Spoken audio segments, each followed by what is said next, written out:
Papakita ko pala kung paano, no? Tingnan natin kung tama yung lumabas na output natin. So yan, hindi.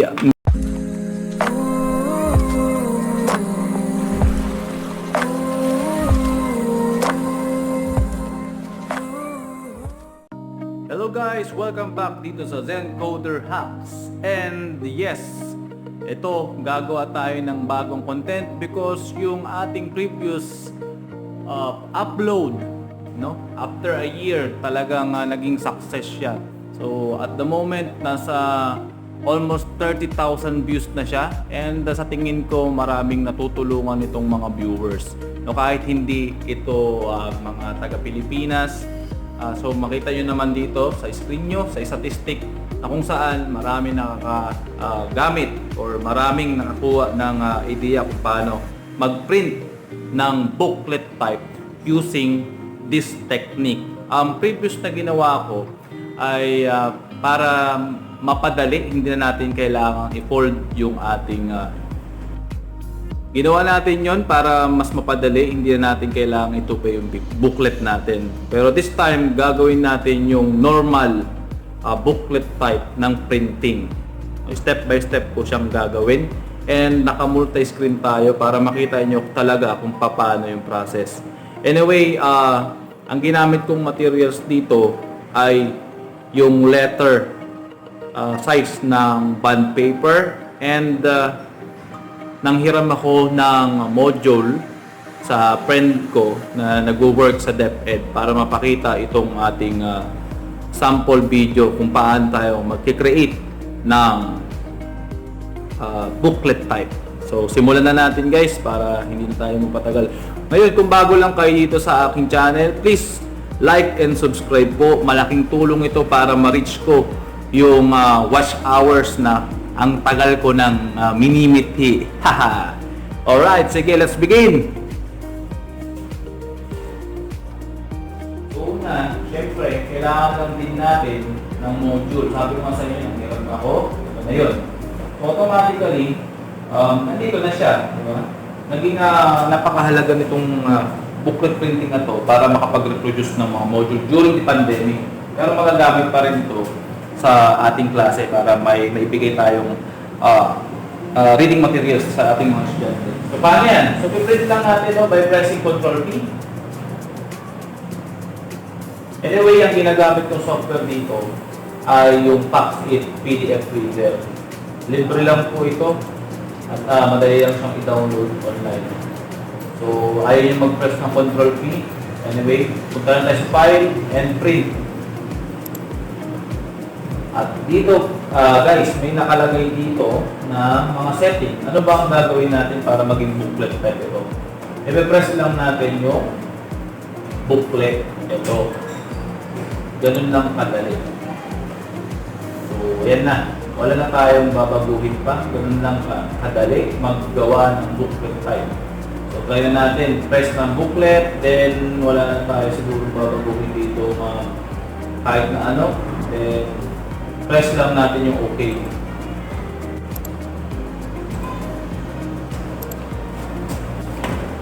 And wait lang natin ma-print. Ang first part nito, ipiprint natin yung, kung di ako nagkakamali, yung upper part. Then, after that, babaliktad na natin yung printing para makumpleto na natin yung ating booklet. So, it will take a minute or two bago natin ma-accomplish. Depende sa dami ng page na ipiprint natin.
Pwede kayong stapler nyo na lang ng basta-basta or i-fold nyo muna ng ganito para makuha natin yung gitna ng ating booklet.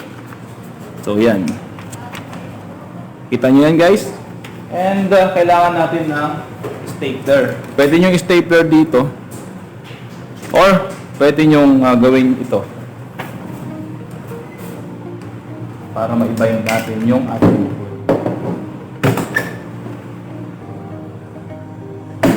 Yan.